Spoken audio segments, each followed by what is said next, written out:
আমার হাতে গোস্তের টুকরোটিতে খুবই পুরনো কিছু স্মৃতি জড়িয়ে আছে। আজকে সেটি আপনাদের সাথে শেয়ার করব।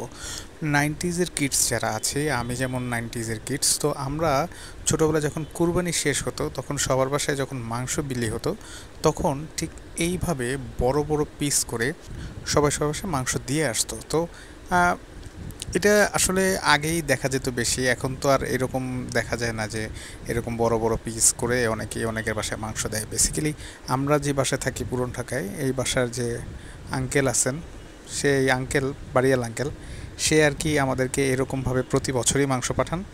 তো প্রতি বছর দেখলেই মনে হয় সেই 90 দশকের কথা মনে পড়ে যায়, বা ছোটোবেলার কথা মনে পড়ে যায় যে আমরা ছোটোবেলায় এরকম এই মাংসগুলো দেখতাম, মানে এইভাবেই অনেকে মাংস দিয়ে যেত।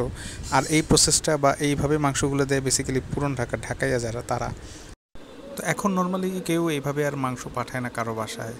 আর এই প্রসেসটা, মানে এইভাবে মাংস পাঠানোর ইয়েটাও অনেকটা এখন প্রায় নেই বললেই চলে আর কি। খুব কম মানুষই আছে যারা এইভাবে মানুষের বাসায় মাংস দেয় আর কি। তো খুবই ভালো লাগছে আমাদের, এবং প্রতি বছর আমার খুব ভালো লাগে, তাই ভাবলাম আজকে এই বিষয়টা আপনাদের সাথে শেয়ার করি এবং দেখাই। খুবই মানে ইউনিক একটা স্টাইল। আমার কাছে মনে হয় যে পুরান ঢাকার মানুষ ছাড়া খুব কম এলাকার মানুষজনই আছে যারা এইভাবে আসলে মাংস বিলি করে বা মাংস দেয় নিজের পরিচিত মানুষজনদেরকে বা আত্মীয় স্বজনদেরকে। এই, ধন্যবাদ সবাইকে।